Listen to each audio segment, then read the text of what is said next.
Well, the guys are a bit noisy, but it is Tuesday, I think. Let me check, because I really forgot the date. Yeah, it's Tuesday. And I just showed you my stuff. Yeah, my everyday carry belt with all the bells and whistles for this trying times. And I never forget my camera bag, because it's where I place my laptop. Also,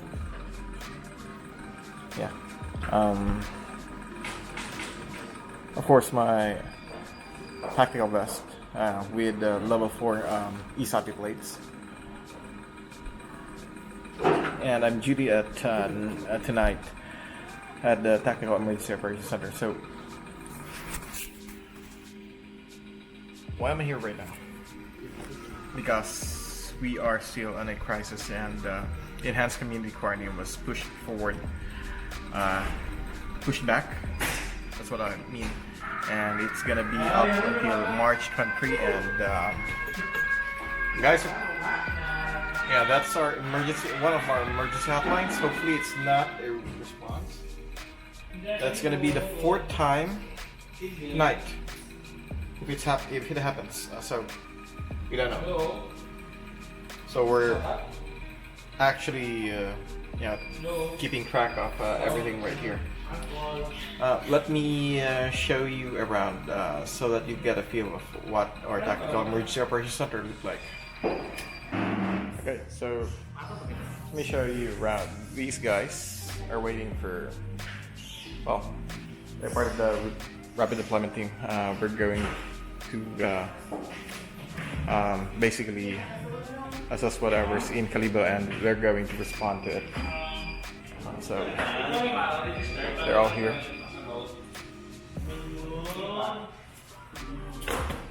So let's go inside our command control system.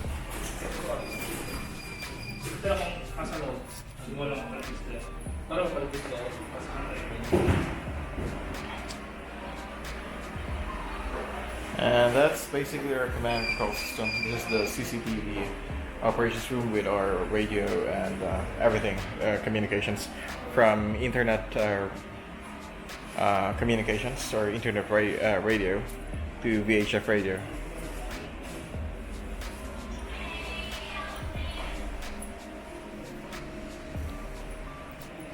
So that's our comms, and it's not. Hold on. That's our tracking.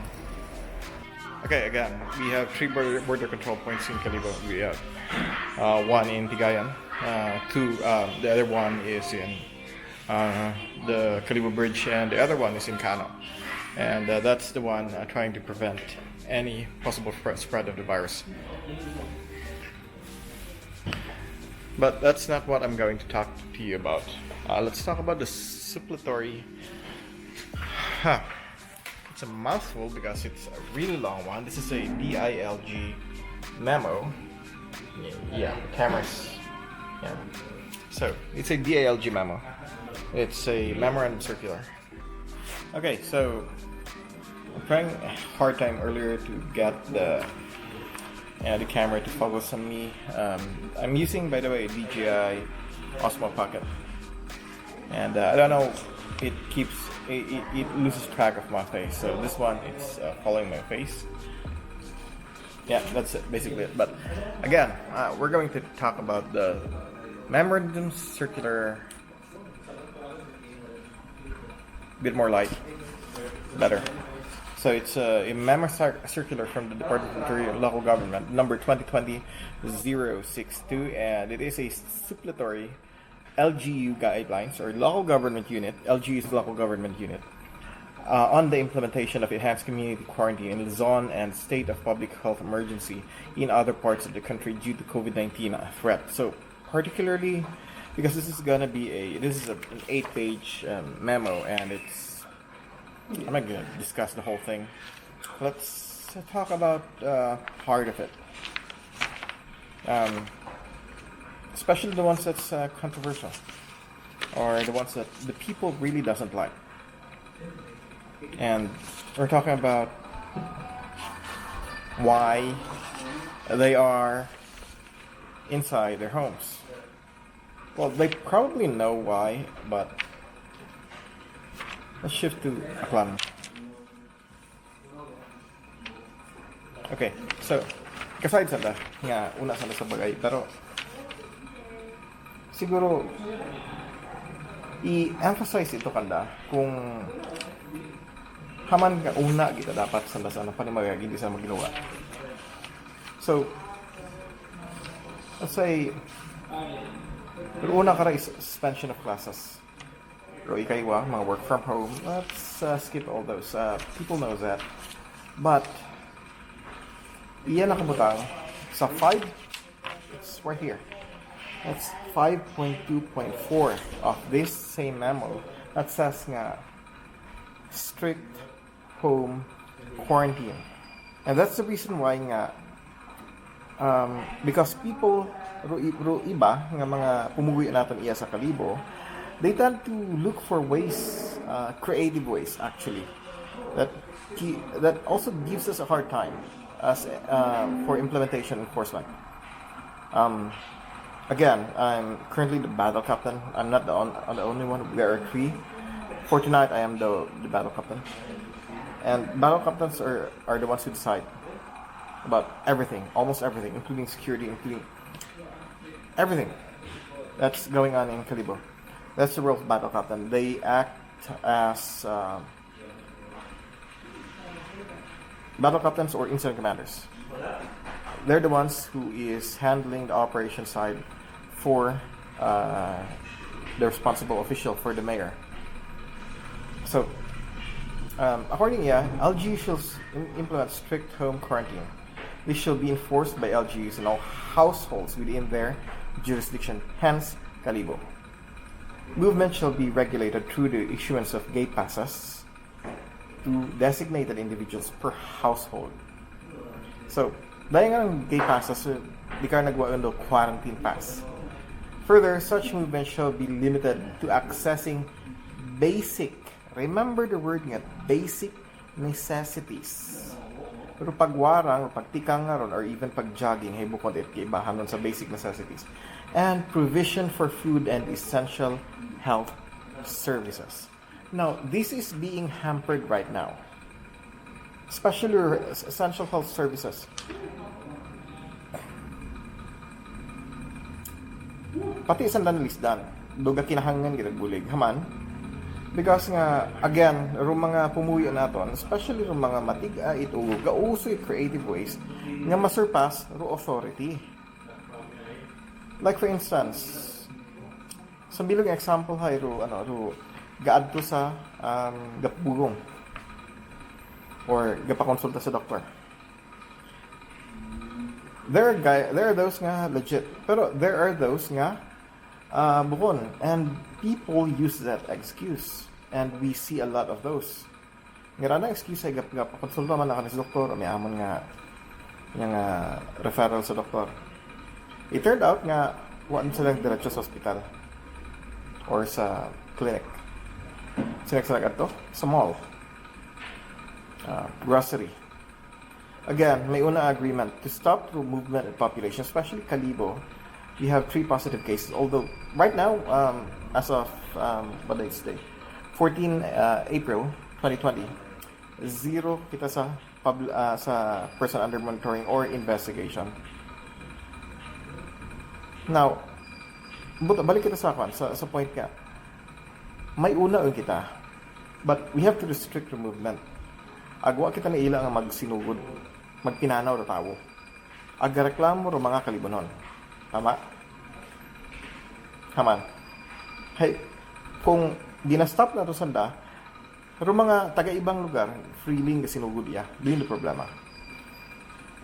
Mas unfair mo sa mga kalibonon. Now, as per agreement, kung March 27, with the mayors, nga, and the governor, of course, hay, bro, each of the LGUs or towns, ito magpamakal. Na kung maubusan ito supply, randang mga large establishments ito, mayor ma-authorize sa mga manugbakay ng daiya sa Kalibo para magpamakal. But that's it. Hindi pwede individual ang magpamakal iya sa Kalibo. Gina-restrict yan ang movement natin atong populace, then freeze na. That's not gonna work. Again, strict home quarantine.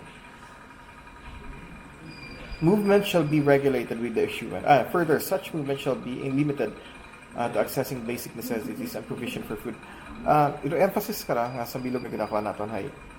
Pero ato nabing naisip, haman ka strict ro Kalibo.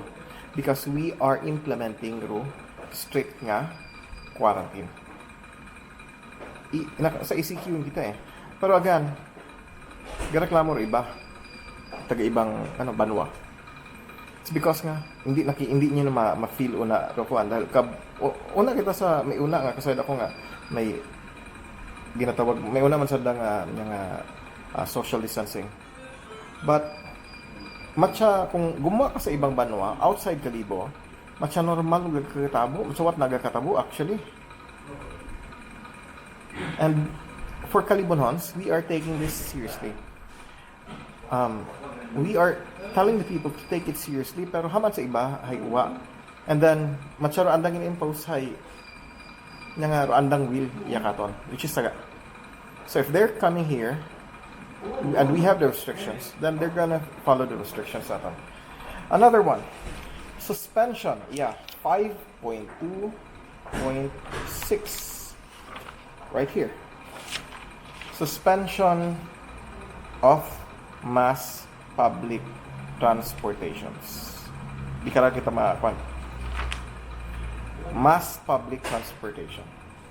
That's the reason why nga wagon it naga-travel iya sa sugod Kalibo nga mass transit or transport. Whatever you call that. Basically, ato na BI tricycle. So, that's the reason why nga mga PUV or public utility vehicles nga mga tricycle hay ginabawagan nga magsinugod o magpinanaw. Even when nga ginabutangan ninyo it nakabutang service or bawag hapon naga-break imaw sa kwan i-ade inclusion of tricycles. Sa 5.2.6 may 0.1 pa imaw inclusion of tricycles, padjak and other similar forms. For this purpose and under DILG regulations, tricycles, padjaks, and other similar forms are hereby included in the category of mass public transportation. That's the reason why. That's why nga stricto aton nga kapulisan.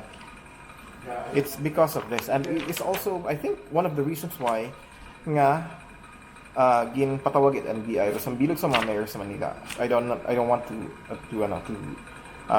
say his name. But also that's also the reason why. So, base mag-wonder kita ang hamanik niya nga wa gina-allow. Even with frontliners ka magsakay di karon. It's because of this. We're nailed to the wall. Hindi kita kahugag kara. So, we are providing as much as we can for frontliners coming into. Let me adjust. So, for frontliners coming into Kalibo, you have the option. If using private vehicles or private tricycles, and pero inyong driver, kung hindi ka mo kantig mag-drive, nagpa-drive ka mo, inyong driver, he has to get a multiple entry authorization from your mayor. Multiple entry because nga kasayad ako nga malisdan ka mong binuog adlaw-adlaw. Especially nga sinugod ka mong trabaho. So multiple entry mo, but never abuse it. Doon nga ron nga privilege. Never abuse it. Especially sa mga drivers yung gintugyanan ninyo magbitbit ka ron. Dahil duyon the reason nga ginhigpitan ro bisan ro mga sagakyan nga ginagamit at frontliners, because nga may unang mas mga unscrupulous individuals nga nagagamit karon. So ang reason ay naga-fetch it mga frontliners siya. What agali diretso sanda sa mga malls or even sa tindahan magpamakag. Duyon the reason karon. Another thing, if coming in from other towns, you can park your tricycle, especially sa border campe. Hindi magsugod sa Kalibo. Because again, bawal, di ba? PUV. Kung gamit ka PUV, bukon stricto rin yung banwa, stricto again o Kalibo, park it una campe sa, may gina-designate man nga, pwede mo park una eh. So, i-park ninyo una, and then the police, or if our vehicle is there and it's not responding to anything, ag-unay mo sa area, ask them to bring you to your medical facility kung sino ka mo nag-work. Basically, doon na pwede nyo maobra. We're not trying to give you a hard time, but it's because nga may una nga mga individuals nga ginagamit to reason nga ron. Another thing, ambulances, reminders mo da. For the ambulances, it's basically an ambulance or rescue ambulance or rescue vehicles. It has to be used for the purpose, not to buy supplies or okay ang supplies actually kung medical supplies are needed for the office, but I'm talking about grocery, individual grocery. Okay yung pang LG yung grocery, but it's not. It's individual grocery. So that's the reason why nga gina-check man yun. And then una sa border control, gina-check nang sugod because nga ro iba nagagamit it siren bisan nga bukon it emergency ro pasyente. Like for instance, dialysis man ang bukot need nga magpawangwang kagid pero haman nagapinawangwang. Another thing, gapa-check up haman nakawangwang or naga-fetch ka it frontliners coming from your town going into Kalibo pero naka-siren ka. Ano reason ka? You're actually violating mga precepts sa pag-ambulance operations. By the way, remind your drivers. They probably were not trained for ambulance operations. You have to knock them in the head. Kung amat may isog pasandakin nyo. So, remind your mga drivers ninyo nga hindi pagpawangwangon kung bukod ng emergency anang ginahandle. So basically, doon sa milog sa mga may mahalipatan pa siguro ako. I'll talk to you in again. But yeah, these are just reminders. So if you haven't subscribed to my channel yet, you can click on the subscribe button below, or at the end of this page of this video, there's gonna be a button sa side, if I'm not mistaken. It's here probably, or here, I'm not sure. So click on that subscribe button and hit like, and I'll see you in the next one. If you want to get notified by my new videos, click on the notification bell for my new videos. So this is just part of reminding people. I'm using the blog for this, but this is important. So if you want proof about why PUVs shouldn't move around Kalibo, this is basically it. That's it. That's the supplementary LGU guidelines on the implementation of enhanced community quarantine in Luzon and state of public health emergency in other parts of the country due to the COVID-19 threat. Dispatch. Sorry about that. That's the internet radio. So, see you on the next one.